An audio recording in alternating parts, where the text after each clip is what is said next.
Sekitar 1.500 lebih siswa SD dinyatakan tidak lulus melalui jalur zonasi. Sementara kuota siswa SD di Makassar untuk sekolah negeri kini hanya tersisa 647 kursi.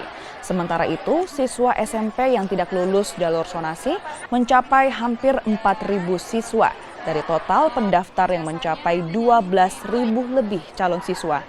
Kini, kuota untuk SMP yang tersisa hanya 200 lebih kursi. Dinas Pendidikan Kota Makassar mengimbau warga segera mengurus berkas pendaftaran melalui jalur prestasi dan afirmasi agar bisa calon siswa dapat bersekolah. Pindahan itu ada pautnya. Jadi kalau di SD itu saya ulangi lagi kembali hanya 2 jalur.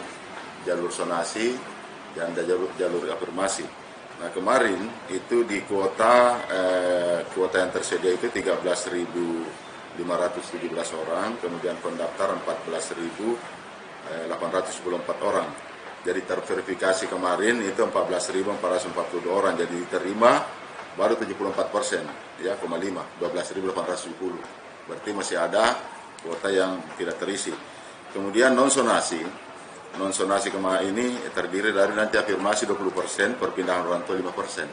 Jadi ada afirmasi, ada perpindahan orang tua 5%. Ya, afirmasi ini terdiri dari 2, orang yang tidak mampu dengan orang disabilitas, ya, jadi disabilitas.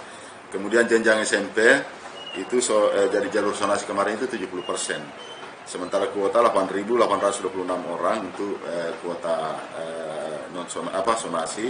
Pendaftar kemarin itu 12.482 orang, terverifikasi 11.810 orang, diterima yang kemarin itu yang diterima oleh Sengat Pengumuman 8.539 orang, jadi 68,4%.